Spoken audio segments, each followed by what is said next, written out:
Bon, nous constatons à nouveau, après cette journée de samedi, que des débordements ont lieu, que des choses se passent dans la ville de Montpellier qui ne vont pas dans le bon sens d'une ville historique, commerciale, qui permet à tous les commerçants d'exercer leur métier.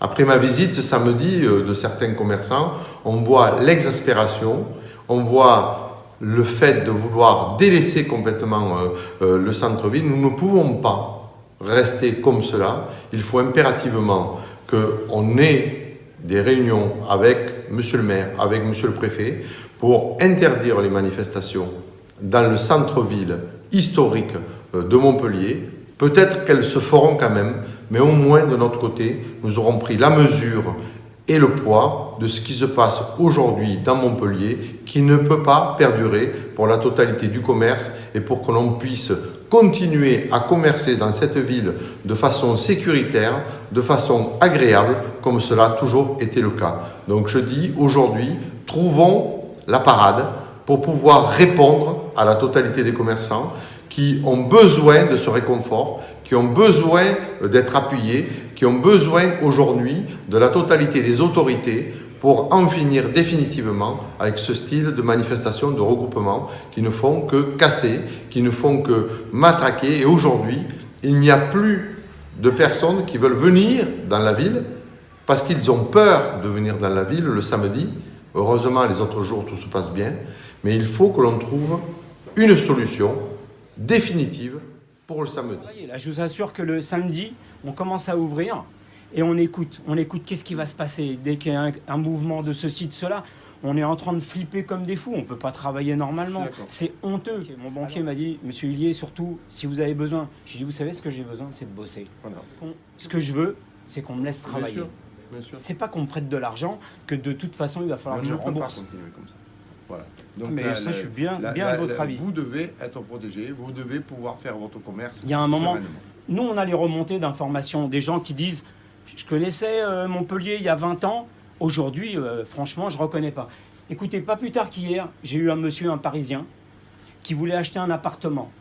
Il m'a dit « Je vais me tirer d'ici parce que franchement, j'achèterai pas d'appartement dans cette ville à Montpellier. » Ils se sont dit en janvier, on va dégager le stock. Bien sûr. Le premier week-end du mois des soldes pour eux était. Et en fait, la catastrophe est arrivée, la colère est arrivée, quand ils ont vu qu'en plus ils voteraient les soldes et que ça ne s'arrêterait jamais. Le mouvement a commencé le 17 novembre. On n'a jamais vu personne passer nous voir. Jamais. La mairie, on ne sait pas qui c'est. Oui, il faut être fou maintenant pour ouvrir une entreprise. Et ceux qui l'ont ouvert il n'y a pas longtemps, je ne sais pas comment ils font. Par exemple, des villes comme Aix s'en sortent très bien en ce moment, parce qu'elles sont moins impactées que nous par les gilets jaunes. D'un autre côté aussi, ils ont des manifestations en permanence de qualité. Ils ont une exposition sur Chagall en ce moment. Ils ont des manifestations culturelles au sein de la ville, régulièrement, qui attirent les gens. Et ça, nous, il faut vraiment qu'on y pense, parce que la ville est belle, il y a un beau potentiel, mais ça passe par la sécurité, par la propreté dans nos rues. Ça, c'est vraiment important. J'ai beaucoup de clients d'extérieur qui me disent « Je ne veux plus revenir dans le centre de Montpellier, je ne me sens pas bien. J'en ai marre d'avoir des SDF de partout, j'en ai marre de la saleté. Je ne sais pas où aller quand je quitte votre boutique. Je ne sais pas où m'installer à une terrasse d'un café sans avoir peur. » Parce que les gens qui ont ce pouvoir d'achat-là, qui ont sur eux des vêtements de luxe, des bijoux, ne veulent plus venir. Et ça, c'est récurrent. Et avant, j'avais pas ce problème avec mes clientèles étrangers. Maintenant, c'est même les étrangers qui me le disent. Beaucoup de gens me disent « Catherine, on s'est arrêté à Nîmes, parce qu'on se sent un peu plus en sécurité. » Nîmes, par rapport à nous. Voilà. Moi, je dis aux commerçants qu'ils ont bien sûr tout le soutien de la Chambre de commerce.